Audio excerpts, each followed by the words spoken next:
방송실 확인해 주십시오. 본문이 오늘 뜨지 않았는데 한번 띄울 수 있으면 한 번 더 띄워주시면 좋겠습니다. 사도행전 1장 1절부터 4절 말씀입니다. 띄우기 어려우면 바로 어떻게 할 수 있는 방법이 없나요? 예. 자, 아니요, 그게 아닌데 이거는 아직 한참 있다 나와. 사도행전 1장 1절에 4절 본문을 안 띄워주셨습니다. 요새 성경을 많이 안 가지고 다니기 때문에 방송실 사도행전 1장 이제 이렇게 띄우는지 안 되니까 이건 준비가 안 되어서 급하게 띄우는 겁니다. 자, 읽어볼까요? 한 번 더 시작.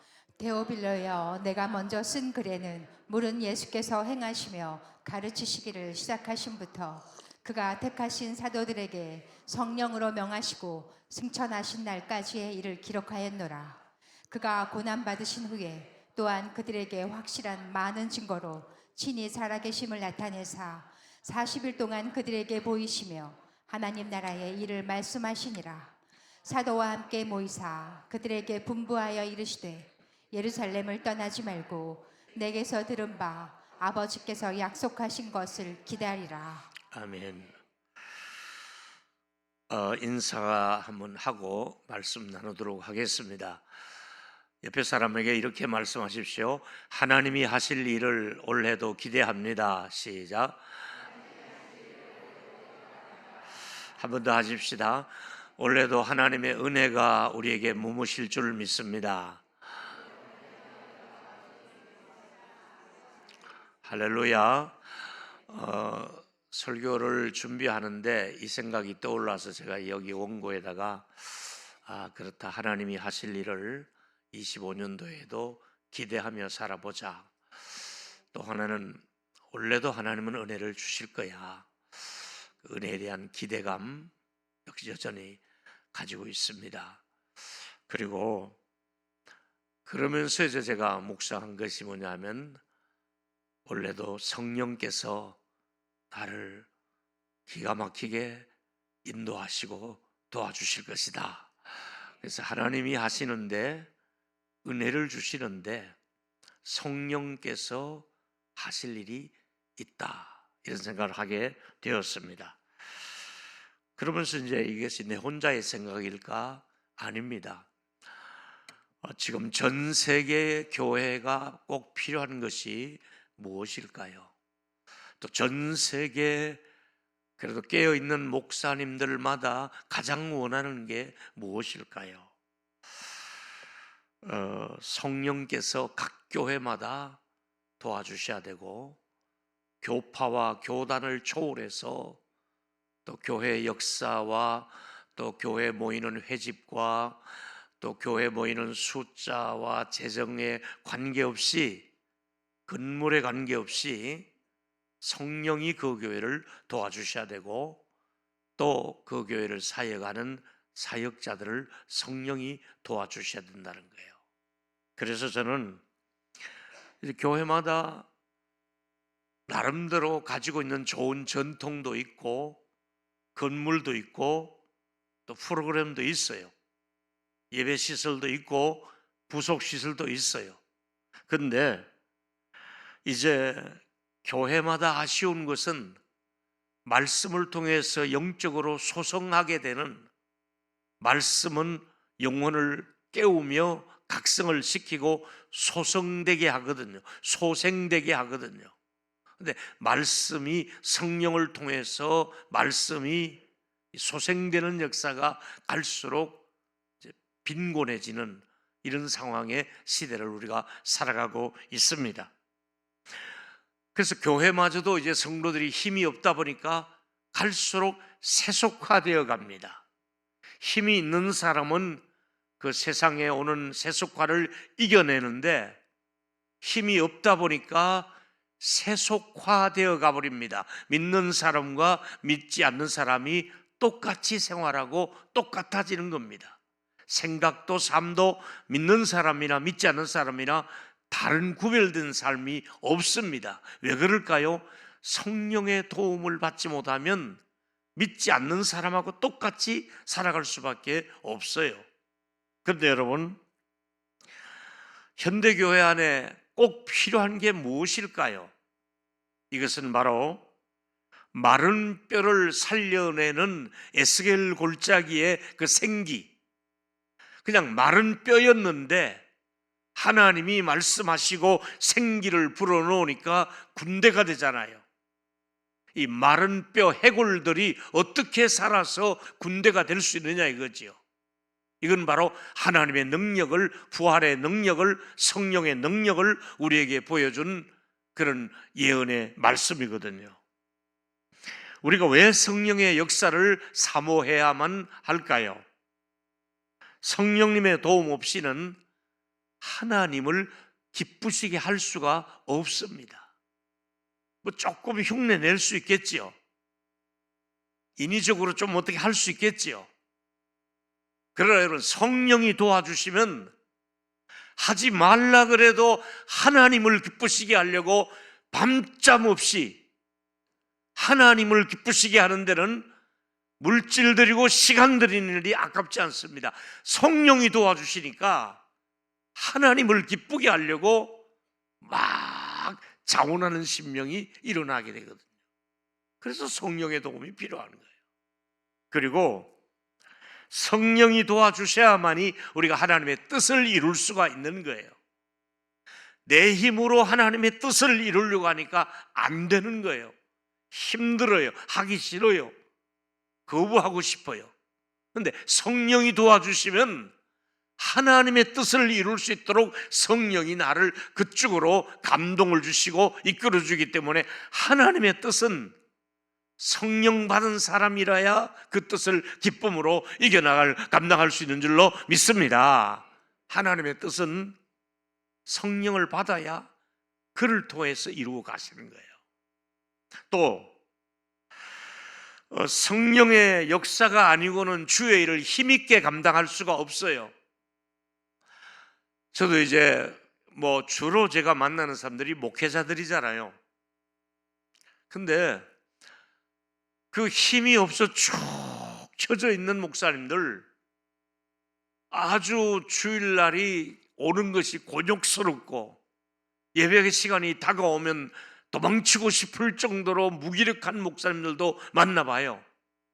그러나 성령이 함께하는 뜨거운 목사님들은 주일을 기다릴 수가 없을 정도로 가슴 설레이는 뜨거움 때문에 얼마나 그 열정이 살아있는지, 일을 감당을 잘하려면, 우리 재직들이 일을 더 잘하려면 성령의 사람이라야만이 주의 일을 더 잘할 수가 있고, 성령의 사람들이 부르는 찬양이라야 감동이 일어나고 하나님의 영광을 드러낼 수가 있고, 성령의 감동을 입은 그런 기도, 그런 사역이 있어야만이, 성령에 충만하면 부엌에 들어가서 설거지를 해도 짜증이 안 나고요, 성령 충만하지 않은 사람은 숟가락까지 갖다 바치기를 원하는 게 우리들의 심리란 말이에요.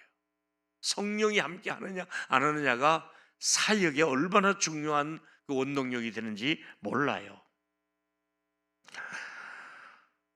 어느 날 몇 주 전에 약속이 있어 나갔는데 2시 반까지는 자기는 점심 먹고 돌아가야 되는데, 그래서 그러자, 그러면 차 한잔 마시고 빨리 헤어집시다 하는데, 내가 어디 가는데 그렇게 빨리 가느냐 이게 친한 친구니까 물었더니 말을 안 해요.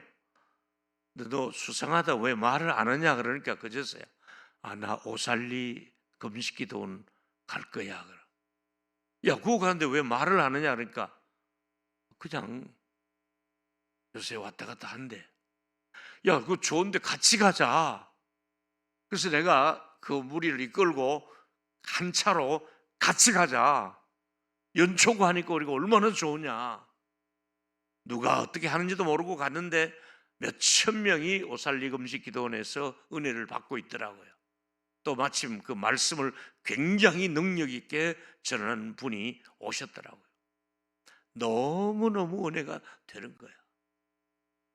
그래서 저녁 먹으러 가자 하고 나갔다가 저녁 시간이 또 1시간 남아있다고 하는 광고를 듣고 왔어요. 그래서 야, 집에 가서 그 연속곡 보는 것보다는 우리 1시간 더 참석해서 또 가자. 그랬더니 그러자. 앞 시간에 은혜를 받고 나니까 또 간 거예요. 또 가서 이제 오살리 기도원에 들어가서 또 막 근데 제가 좋아하는 것 중에 하나가, 오살리의 순복음에 가면 좋아하는 것 중에 하나가, 노은 순복음 가서 설교하면 좋아하는 것 중에 하나가 통성기도 시간이 긴 거예요.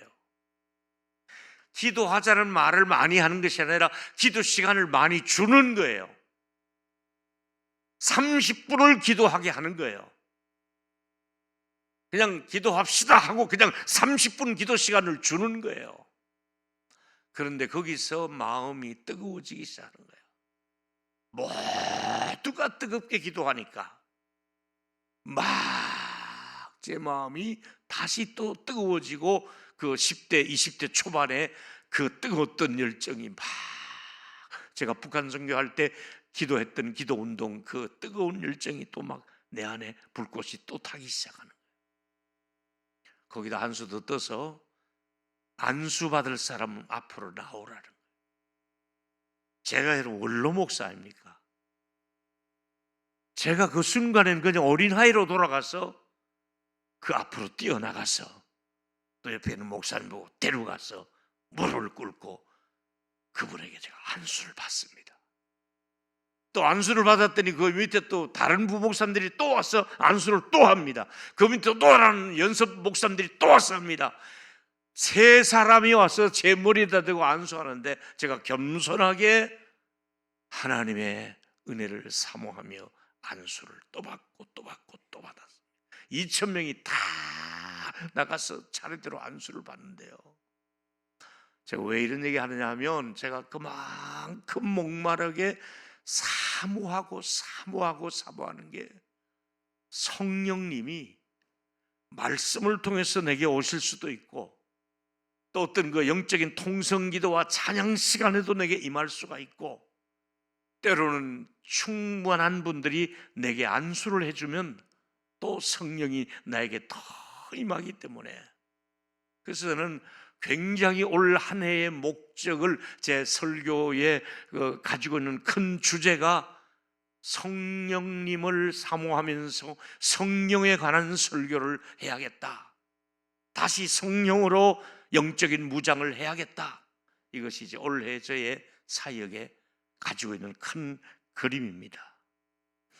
그래서 오늘은 설교 중에서도 그러면 성경 안에서 성령의 역사가 어떻게 일어났는가, 가장 중요한 것은 성경 안에서 성령의 역사가 어떻게 일어났는가, 성경을 중심해서 성령의 역사를 알아보는 것이 가장 중요한 성령에 관한 접근이 아니겠는가, 이렇게 생각하면서 우리 모두가 성령의 감동과 성령의 충만함을 경험하는 그런 은혜의 예배가 되시기를 바라면서, 첫 번째로 모든 그리스도인들은 성령의 역사에 의해서 거듭나야 된다는 사실을 우리가 잘 알고 있습니다.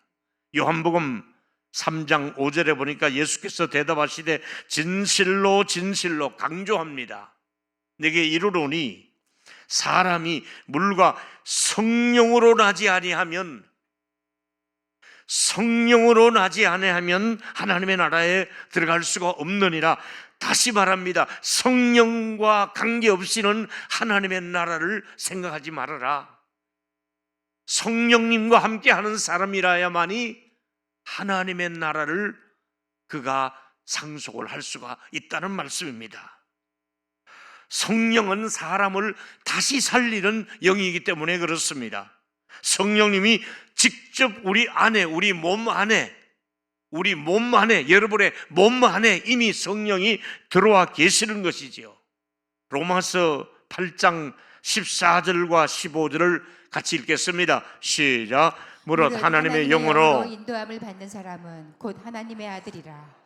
너희는 다시 무서워하는 종의 영을 받지 아니하고 양자의 영을 받았으므로 우리가 아빠 아버지라고 부르시. 우리가 하나님을 아버지라고 부를 수 있는 거, 아이들이 아빠하고 매달릴 수 있는 거, 아이들이 아빠하고 매달릴 수 있는 거 내 아들, 딸이 아니면 매달릴 수가 없잖아요. 아빠, 엄마하고 이렇게 파고드는 것이 아이들은 분명히 내 아버지고 내 엄마이기 때문에 그 품을 안기듯이 우리가 하나님의 성령이 우리와 함께 하는 것은 하나님을 아버지, 아빠처럼 여기고 그렇게 기댈 수가 있는 겁니다. 하나님을 아버지라 부를 수 있는 것, 이건 성령이 그분의 마음을 지금 이끌어 하나님께로 인도하고 있습니다. 더 귀한 말씀은 바울이 로마서 8장 9절에 이렇게 말씀했습니다. 이것은 그리스도인이 되는 조건입니다. 그리스도인이라면 이 조건이 있어야 됩니다. 여러분 읽습니다. 시작. 만일 너희 속에 하나님의 영이 거하시면 너희가 육신에 있지 아니하고 영에 있나니 누구든지 그리스도의 영이 없으면 그리스도의 사람이 아니라. 할렐루야. 그리스도의 영이 없는 사람은 그리스도인이라고 부르지 말아라. 성령이 함께하지 않는 사람은 그리스도인이 아니다. 이 말은 다른 말로 하면 예수 믿는 사람은 성령의 사람이고 성령의 사람이라야 예수를 믿을 수가 있다. 누구든지 성령으로 하지 아니하고는 예수를 나의 주라고 할 수가 없다. 이게 순간적으로 같은 얘기입니다. 또 다른 말로 하면 예수 믿는 것이나 성령님을 믿는 것이나 똑같은 얘기입니다. 성경에는 그리스도를 모시고 사는 것이나 성령을 모시고 사는 것이나 다 하나님을 모시고 사는 것으로 인정을 하고 있지 않습니까? 표현이 다를 뿐이지 예수님을 나는 모시고 삽니다, 나는 성령님을 모시고 삽니다, 같은 얘기입니다.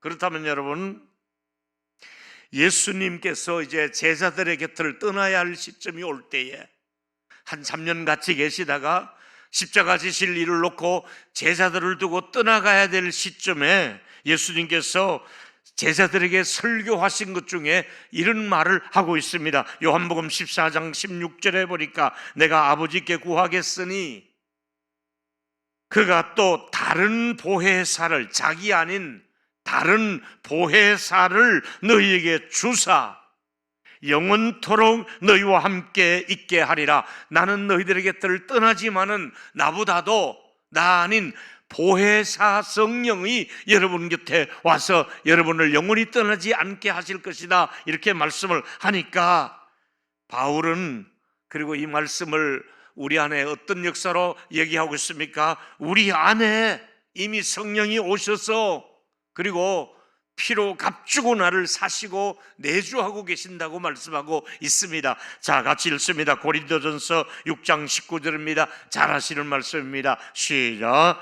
너희 몸은 너희가 하나님께로부터 바 너희 가운데 계신 성령의 전인 줄 알지 못하느냐. 너희 몸은 네 몸 안에 성령이 함께 하신다. 할렐루야. 여러분은 몸 안에 성령이 함께 하십니다. 믿으시기 바랍니다. 여러분의 몸에는 이미 성령이 함께 하세요. 네 몸은 성전이다. 네 몸 안에는 성령이 함께 하신다. 그러면 할 말이 너 자신의 것이 아니라 너를 성령께서, 예수 그리스도께서 피로 값주고 너를 샀다. 너는 네 몸이 아니야. 값주고 산 몸이니까 이제 너희 몸으로 하나님께 영광을 돌리라. 내 몸에 대한 이해를 해야 됩니다. 내 몸 안에는 성령이 계신다. 내 몸은 피로 값주고 산 몸입니다. 내 몸은 하나님께 영광을 돌릴 몸이다. 받으시면 아멘 하시고요. 이 우리 몸에 대한, 우리 몸 안에 성령이 계시는 것을 확인시켜 드렸습니다. 그렇다면 두 번째 말씀은 우리가 받은 최고의 선물은 위로부터 성령을 우리에게 부어주신 거예요. 이거 여러분, 제가 우리 교회에서 가장 많이 여러분들에게 강조하고 설교 때마다 많이 여러분에게 소개한 구절이 바로 성령의 감동받는 이 일보다 더 중요한 일이 없어요. 자, 이사야 32장 15절입니다. 이 마침내가 있어야 됩니다.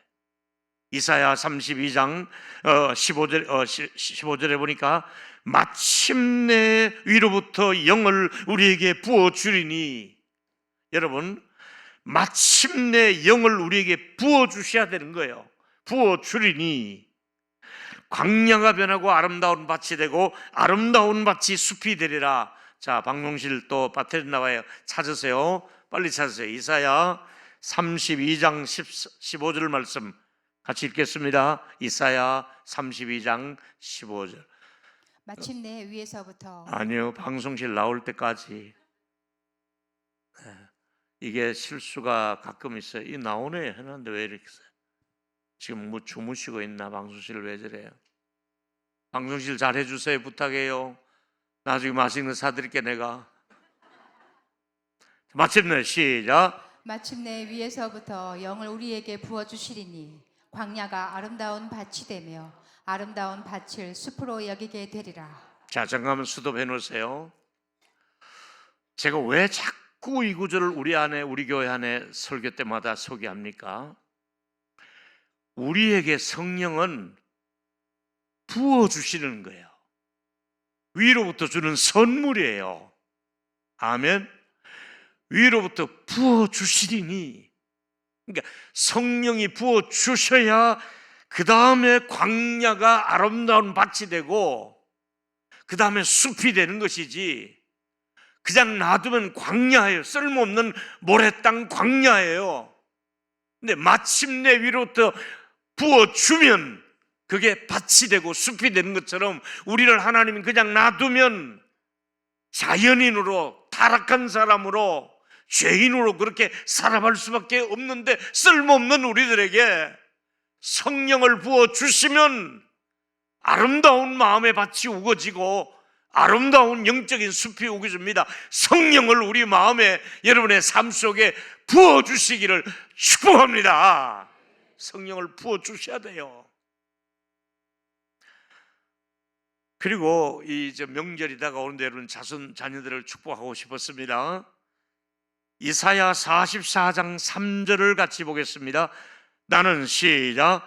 나는 목마른 자에게 물을 주며 마른 땅에 시내가 흐르게 하며 나의 영을 네 자손에게 나의 복을 내 후손에게 여기도 부어주리니. 할렐루야. 우리가 주는 거 아니에요. 복을 하나님이 우리 자식들에게, 손자들에게 복을 부어주시고 성령을 부어주셔야 됩니다. 이번 명절에도 하나님이 은혜를 주셔서 세배하거든 꼭 그렇게 말씀하세요. 하나님이 너에게 복을 주시기를 원한다고 말씀하시기를 축복합니다. 그냥 세배만 받지 말고 뭐 공부 잘해라, 건강해라, 물론 그런 말도 하시겠지만은 하나님이 너에게 복을 주시기를 원한다. 이 말을 꼭 우리 할머니, 할아버지, 아버지, 엄마들이 꼭 하시기를 미리 연습합시다. 옆에 사람을 손자라 생각하고 한번 합시다. 자, 손잡고 시작. 하나님이 너에게 복을 주시기를 원한다. 옆에 사람도 기분이 웃다 대고 넣으라 그래. 한 번 더 다른 옆에 사람에게 하나님이 너에게 성령을 부어주시기를 원합니다. 아멘. 부어주셔야겠죠? 싫어요? 복 주시는 게, 부어주시는 게 싫어요? 여러분, 제가 얼마나 성령을 부어주시는 것을 원했으면 내가 나가서 안수기도를 받으니까 또 다른 목사도 가서 안수를 받고 막 엎드려 가서 우리 사모하면서 막 거기서 안수를 받는데, 짝 영적으로 메마른 목사는 꼼짝도 안 하고 앉아가지고 통성 기도도 안 하고 찬송도 안 부르고 그 속으로, 야, 그럼 너 점점 너만 손해인데, 너만 손해인데, 이런 자리에 와서 팔짱 끼고 앉아있으면 너만 손해인데. 여러분, 우리 동일로 교회와 또 제가 섬기는 북경중앙교회가 성령을 사모하는 교회가 되기를 예수 이름으로 축원합니다. 그리고 위로부터 부어주시기를 소원합니다. 부어주셔야 되는 거예요. 제가 이걸 소개하면 꼭 에스겔서를 같이 소개하지요. 에스겔 36장 26절, 또 새 영을 너희 속에 두고 새 마음을 너희 속에 주되, 전부 주고 주되 어떤 일이면 너희 육신의 굳은 마음을 제거하고 부드러운 마음을 줄 것이며, 명절에 만나보면 마음이 부드러운 분이 있고 마음이 강팍하고 꼬여있는 분이 있습니다. 여러분, 자식들도 만나보면 마음이 부드러운 자식이 있고 꼬여있는 자식이 있고 뭔가가 못마땅한 분들에게 이거 인위적으로 안 됩니다. 가족 갈등 많이 있습니다. 자녀 부부 간의 갈등이 있습니다. 성령이 오셔서 새 마음을 주시고 육신의 굳은 마음은 제거하시고 이번 명절에 부드러운 마음을 온 가족 친척들에게 주시기를 축복합니다. 여러분이 좀 못마땅해 하는 자식들, 성령이 그 굳은 마음을 제거하시고 우리 자녀들에게 부드러운 마음을, 성령의 선물을 주시기를 축복합니다. 성령이 하는 일이 바로 이런 일이에요. 마음을 부드럽게 해주는 거예요. 마음이 부드럽지 않으면 전투적이 되는 거예요. 마음이 부드럽지 않은 사람은 결국은 못마땅한 거예요. 성령이 은혜를 주시면 부드러운 마음이 되어서 얼마나 부부 사이, 자녀 사이, 친구 사이가 얼마나 아름답습니까? 선지자의 기록에 의하면 요엘 선지자는 아주 유명한 말을 했죠. 예언을 했죠. 이 요엘서의 예언이 얼마나 중요한지 몰라요. 성령을 누구에게 준다 했습니까? 요엘서 2장 26절을 같이 한번 읽어볼까요? 요엘서 2장 26절 시작. 그 후에 내가 내 영을 만민에게, 따라하세요. 만민에게. 만명이 아니에요. 만민입니다. 아멘. 만백성들을 말합니다. 만민에게 부어주리니 오늘 부어준다는 말을 놓치지 마십시오. 만민에게 부어주리니 너희 자녀들은 장래의 일을 할 것이요 늙은이는 꿈을 꾸며 젊은이들은 이상을 볼 것이다. 이런 나이를 초월해서 젊은이, 늙은이, 어린이, 모든 남녀 만민을 초월해서 우리 교회가 나이 드신 분에게도 젊은이에게도 성령 부어주시는 은혜가 우리 모두에게 있게 되기를 축복합니다. 우리가 이렇게 한 번씩 수수련회를 보내는 이유가 가서 같이 기도하고 성령 충만해서 오라고 우리가 보내지 않습니까? 구약의 마지막 선지자가 세례 요한입니다. 세례 요한은 예수님을 이렇게 소개합니다. 마가복음 1장 8절에 의하면 나는 너에게 물로 세례를 베푸르거니와 그는 너희에게 성령으로 세례를 베푸시리라. 물 세례가 있고 성령 세례가 있다는 것을 말해주고 있지 않습니까? 여러분, 물 세례는 이미 다 받은 줄 압니다. 성령 세례를 받아야 됩니다. 저는 거꾸로 물 세례는 예수 믿고 1년 있다가 받았습니다만은 성령 세례를 예수 믿자마자 성령 세례를 먼저 받았고 성령의 충만함을 받았고 성령의 놀라운 은사와 능력들을 체험해서 성령 받고 6개월도 안 돼서 나가서 개척을 했고 교회를 세웠고 그러다 보니까 나중에 본교에서 알고 빨리 와서 세례 받아라가 1년 뒤에 물 세례를 받았단 말이에요. 여러분, 다시 축복합니다. 물 세례 받은 걸로 그 족하게 여기지 마시고 성령 세례가 여러분에게 임하게 되기를 축복합니다. 성령의 세례를 받아야 됩니다. 성령의 감동을 받아야 됩니다. 이제 예레미야가 언약에 관해서 이렇게 말씀한 게 있습니다. 예레미야 31장 31절 3.1교회가 이 예레미야 31장 31절을 가지고 개척한 교회가 3.1교회입니다. 렘 3.1 같이 읽어봅니다. 여호와의 말씀이니라. 시작. 여호와의 말씀이니라. 보라, 날이 이르느니 내가 이스라엘 집과 유다 집에 새 언약을 맺으리니. 이스라엘 유다의 집에 새 언약을 주는데 이 새 언약이 뭐냐? 비록 이스라엘은 범죄했지만은, 너희들이 잘못했지만은 나는 너희들은 하나님의 자녀가 되고 나는 너의 아버지가 되겠다. 이게 새 언약의 내용입니다. 33절과 34절이 이 예레미야의 새 언약의 내용을 설명하고 있습니다. 같이 읽겠습니다. 33절 34절. 그러나 시작. 그러나 그날 후에 내가 이스라엘 집과 맺을 언약은 이러하니 곧 내가 나의 법을 그들의 속에 두며 그들의 마음에 기록하여 나는 그들의 하나님이 되고 그들은 내 백성이 될 것이라. 여호와의 말씀이니라. 수도하시고, 나는 그들의 하나님이 되고 그들은 내 백성이 될 것이다. 하나님과 우리 사이가, 하나님을 내가 아버지로 모시게 되고 그들은 내가 아버지로 자녀로 살아가게 할 수 있도록 오늘 하나님이 이런 은혜를 우리에게 주신 줄로 믿습니다. 그런데 더 기가 막힌 말씀이 34절은 구체적으로 그러기 위해서 해결되는 것이 하나 있습니다. 그들이 다시는 각각 이웃의 형제를 이르기를 너희는 여호와를 알지 말라 하지 아니하려니 이는 적은 자로부터 큰 자가 다 나를 알았기 때문이라. 내가 그들의, 제가 이 말 앞에 참 눈물이 나더라고요. 악행을 사하고 다시는 그의 죄를 기억하지 아니하리라. 내가 너의 그 악한 것 다 사해 주겠다. 내가 너의 죄를 기억하지 않겠다. 여러분 얼마나 감사합니까?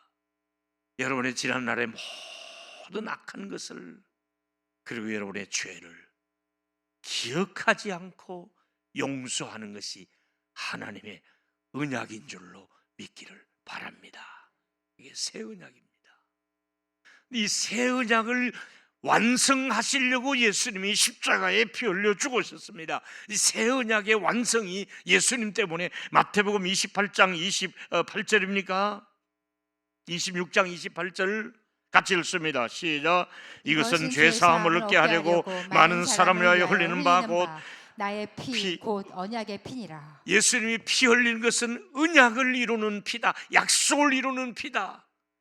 너희들이 하나님의 백성이 되고 하나님이 내 아버지가 될 수 있도록 그 약속이 이루어지는 데는, 그 언약을 지키는 데는 내 피가 필요하다.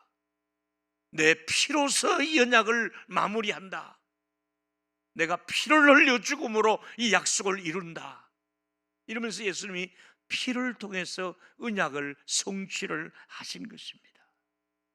그리고 부연 설명한 것이 히브리서 8장 12절에 내가 그들의 불의를 긍휼히 여기고 그들의 죄를 다시 기억하지 아니하린다. 여러분, 최고의 선물이 뭡니까? 우리에게 죄 사함을 주시는 것과 성령을 우리에게 주시는 것이잖아요. 여러분의 죄를 기억하지 않는다고 말씀하고 있습니다. 아까는 손잡으라 했지만 다시 한번 손잡고, 죄를 기억하지 않으신답니다. 시작. 하나님 죄를 기억하고 갚아야 될까요? 여러분에게 아니에요. 죄를 기억하지 않는다는 거예요. 이게 복음이잖아요. 이보다 더 귀한 축복이 어디 있습니까? 죄를 다시는 기억하지 않겠다. 그리고 다시는 여러분들의 악행을 다 용서하겠다 말씀하시며, 이제 여기서 성령의 감동을 받은 베드로가 오순절의 설교가 본물 터듯이 터져나오는 설교가 바로 베드로 생애 가장 유명한 설교가 사도행전 2장 38절입니다. 베드로의 생에서 이 설교가 최고의 설교라고 할 수 있습니다. 성령에 충만한 베드로가 뭐라고 설교합니까? 시작. 베드로가 이르되 너희가 회개하여 각각 예수 그리스도의 이름으로 세례를 받고 죄사함을 받으라. 그리하면 성령의 선물을 받으리라. 할렐루야. 베드로가 두 가지를 강조하고 있습니다. 하나는 하나님께서 죄사함을 우리에게 주시면 성령을 선물로 주신다. 죄사함과 성령의 선물이 동시에 우리에게 오는 것입니다. 오늘 축복하겠습니다. 여러분의 죄를 사해 주시고 성령의 선물을 주시기를 축복합니다. 이 죄사함의 은혜를 우리가 받아야 되고 성령의 선물을 우리가 받아야 되는 겁니다. 우리가 꼭 필요한 것은, 최고의 선물은 우리의 죄를 용서해 주신 것과 우리가 자격도 없는 우리에게 성령을 선물로 주신다는 것입니다.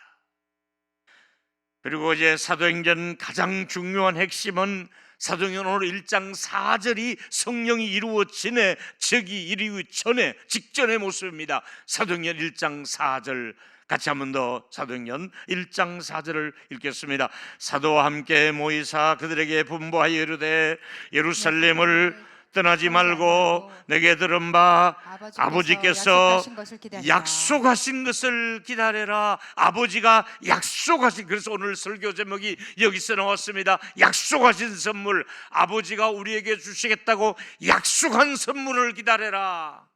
여러분, 하나님 우리에게 약속한 선물이 뭡니까? 성령이잖아요. 할렐루야. 약속했어요. 선물 주신다고. 사도행전 2장 33절 같이 읽습니다. 시작. 하나님이 오른손으로 예수를 높이심에 그가 약속하신 성령을 아버지께 받아, 그냥 주시는 게 아니라 이미 하나님과 예수님 사이에 약속이 있었어요. 네가 오면 내가 아버지께서 약속하신 선물을 받아서 너희들에게 줄 것이다. 예수님 십자가에 못 박혀 죽고 나면 예수님께서 기도하는 가운데 오순절에 성령을, 약속하신 성령을 받아서 너희에게 줄 것이다. 그가 약속하신 성령을 아버지께서 받아서 너희가 보고 듣고 이것을 부어 주셨느니라. 할렐루야. 하나님이 약속한 것을 예수님이 받아가지고 부어주셨다고, 이게 바로 오순절의 선물입니다.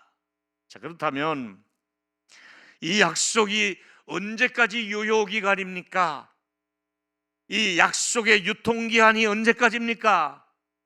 마가의 다락방에서 끝났습니까? 이 약속의 유효기간이 언제입니까? 하고 말하는데 베드로가 이것도 이미 궁금해할 줄 알고 대답을 했습니다. 우리에게. 제가 사도행전 2장 32 9절을 굉장히 좋아합니다. 같이 한번 읽겠습니다. 사도행전 2장 39절 이 시작.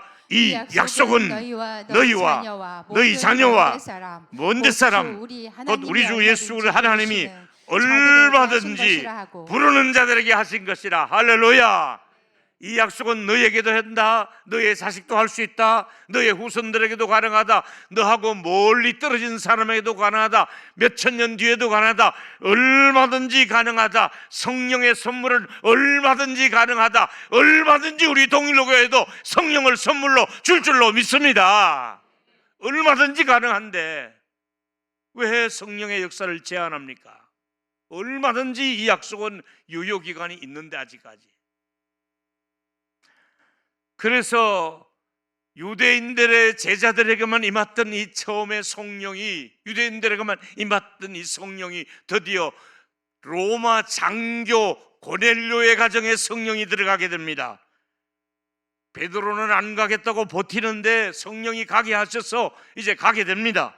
사도행전 10장으로 들어가니까 44절에 그 집에 도착해서 베드로가 설교를 시작합니다.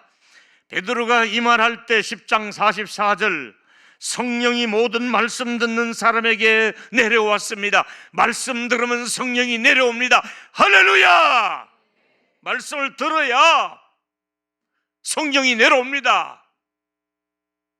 말씀 듣는 중에 성령이 그 사람을 만져주는 거예요. 말씀에 집중해야 될 이유가 바로 이겁니다.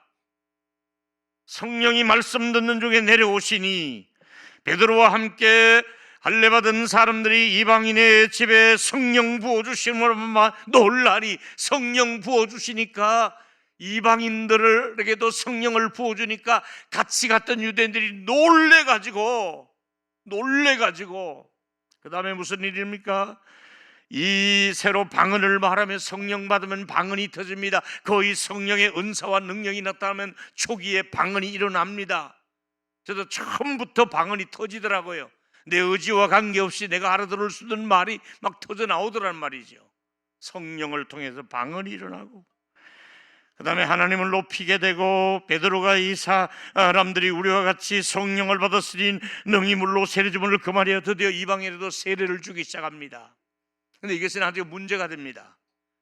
예루살렘 총회가 열려서 베드로 소문에 듣가니 그 고넬료 집에 가서 먹고 자고 하며 또 예배를 드렸다면서 안수까지 했다면서 막 얘기를 하니까 베드로가 예루살렘 총회에서 최종적으로 내리는 답변입니다. 사도행전 11장 17절입니다. 그런즉 하나님이 우리 주 예수 그리스도를 믿을 때 주신 것과 같은 선물을 그들에게 주셨으니 내가 누구에게 하나님의 능히 깜빡겠느냐. 우리에게 처음 믿을 때 마가의 다락방에 주셨던 그 선물을 고넬로의 가정에도 가서 설교하니까 주시는데, 이 선물을 그 가정에도 주시는데 하나님이 주시는 것을 내가 어떻게 막겠느냐. 성령의 역사를 누가 막는단 말이냐. 우리 교회가 이런 역사가 있게 되기를 예수 이름으로 축원합니다. 성령의 능력이 우리 교회 안에 이렇게 활활 일어나야 된다 이 말이죠. 그리고 예레미야 31장 33절이 그래서 이제 예언이 아름답게 새 언약이 이루어지는 거지요. 한번 드렸습니다. 그러나 시작. 그러나 그날 이후에 내가 이스라엘 집과 맺은 언약은 곧이라니 곧 내가 나의 법을 그 그들의 속에 두고 그들의 마음에 기록하여 나는 그들의 하나님이 되고 그들은 내 백성이 될 것이다. 나 여호와의 말씀이니라. 마지막은 같은 말입니다마는 역사적으로 오순절에 보내주신 성령보다 더 큰 선물은 없습니다. 인류에게 보내준 최고의 선물, 독생자 예수 그리스도를 주셨으니 선물입니다. 하나님의 말씀을 주셨습니다. 하나님께서 이 땅에 주신 선물 중에 오순절에 성령이 임한 것이지요. 사도행전 2장 4절에 이 말을 받은 사람에게 세례를 받으니까 몇 명이나, 신도의 수가 몇 명이나 3천이나 더하였다고 사도행전 2장 41절에 말씀하고 있습니다. 한꺼번에 그 순간에 120명에서 이제 몇 명이 3,000명이 세례를 받게 됩니다. 처음에는 마가의 다락방에 120명이었는데 성령을 얼마나 많이 부어주시는지 나중에는 3,000명이 회개하고 예수를 믿기 시작합니다. 나중에는 또 기록이 나옵니다. 5,000명으로 성령의 역사가 일어나게, 나중에는 셀 수 없는 물이 도저히 셀 수가 없다. 10,000명 넘어가면 셀 수가 없습니다. 그러다 보니까 이 3,000명에서 5,000명으로 10,000명 이상으로 성령이 폭발적으로 초대교회 안에서 일어나기 시작했지요. 근데 이 선물 받기 전에 무슨 일이 있었습니까? 예수님이 십자가에 죽으신 사건이 먼저 있었습니다. 다시 말하면 예수님의 죽으심과 부활하심이 있었습니다. 예수 그리스도의 십자가와 그리고 부활 사건이 있고 그 다음에 성령이 임하는 사건, 예수의 피로 우리가 죄 사함을 받고 다시 그리스도 안에서 살아나게 되고 성령을 우리에게 선물로 주셔서 하나님의 역사를 인류에 지금까지 진행하고 있다는 얘기시죠. 여러분, 사도행전 설교가 베드로가 이렇게 하고 또 고넬로의 가정의 설교가 끝나고 그게 아닙니다. 이제 이때부터 사도행전의 설교는 드디어 사마리아 땅에도 성령의 불이 붙기 시작합니다. 자, 사마리아로 가봅시다. 사마리아. 사도행전 8장 14절과 15절에 사마리아의 사건이 일어납니다. 여러분 같이 읽어볼까요? 시작. 예루살렘에 있는 사도들이 사마리아에도 하나님의 말씀이 받았담을 듣고 베드로 요한을 보내요.